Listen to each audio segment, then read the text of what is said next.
So, coming up this weekend in New York at Madison Square Garden, we've got a naughty little fight in the super lightweight division with Richardson Hitchins defending his IBF crown against George Kambosos. Many people are writing off George, and understandably so. He's not looked the best recently, but he has won as a massive underdog before, of course, in Madison Square Garden. So he'll be confident he can roll back the years and pull off a massive shock. As for Hitchins, brilliant fighter, very underrated, but I don't think he believes in himself a lot. He definitely doesn't seem the most confident. Brandon, you recording? Huh? They hate me. They hate me because I'm the best fighter in the fucking world. And I'm gonna keep proving it.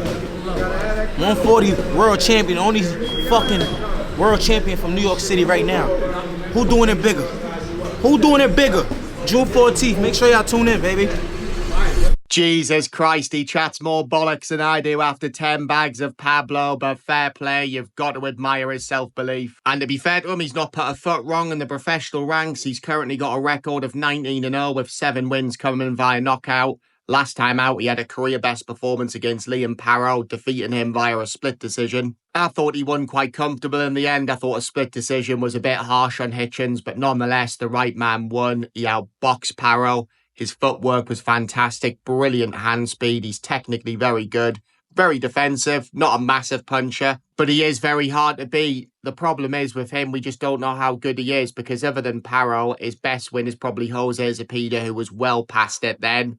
Other than that, he's beat Gustavo Lemos, decent win. But on the eye test, he does look the bollocks. That Parrow win was really impressive. Parrow was coming off a fantastic win himself against Subriel Mateas, so he's no mug. Hitchins was also a really good amateur. He boxed for Haiti in the 2016 Olympics, so he's very well schooled. He knows his way around the ring. And I think it's safe to say that we know exactly what Hitchins is going to do against Kambosos. He's not going to try and outfight him. He's going to box and move for a straight Kambosos and box rings around him. And you've got to say that it's difficult to see anything other than a Hitchins unanimous decision win here. But nonetheless, Georgie boy will be looking to rip up the script. Ferocious Kambosos currently has a record of 22-3 with 10 wins coming via knockout. His crowning moment came at Madison Square Garden against Teofimo Lopez back in 2021, picking up the WBA Super Belt as well as the IBF, WBO and Ring Lightweight titles. He shocked the world that night. He boxed out of his skin. He dropped Lopez in round 1 and beat him up, basically. He did get dropped himself in round 10, but was the rightful winner. It was a split decision, but Kambosos thoroughly deserved the victory. But then from then, it has been downhill for him. He's been schooled twice by Devin Haney, both in Melbourne. I thought he was going to win the first fight.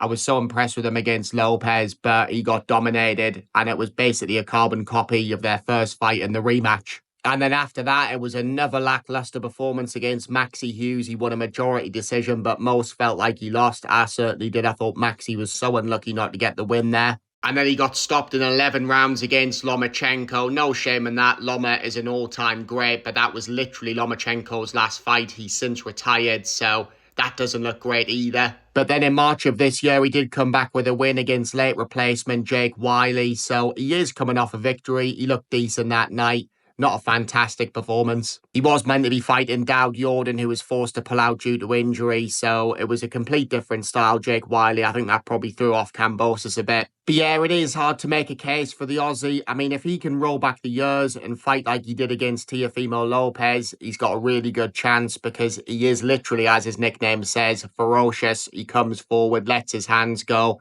super aggressive. And he does have the advantage, of course, with experience. He is very tough. He's got a granite chin, only been stopped the once. He can punch a bit as well. Not a massive puncher, but definitely hits harder than Hitchins. And Kambosos is 2-0 at Madison Square Garden. He also defeated Mickey Bay, so he will be quietly confident. But I just can't see anything other than a dominant Richardson Hitchins win on points, unanimous decision, probably 9-3, 10-2, something like that. But this is Hitchins' first defense after defeating Parrow, so you just never know how he's going to react. He is fighting at home. The pressure might get to him, and Kambosos might shock the world again. But yeah, it should be decent anyway, guys. Let me know your thoughts in the comment section below. Subscribe if you're new. Enjoy the rest of your week. Enjoy the boxing at the weekend, and I will see you all on the next one.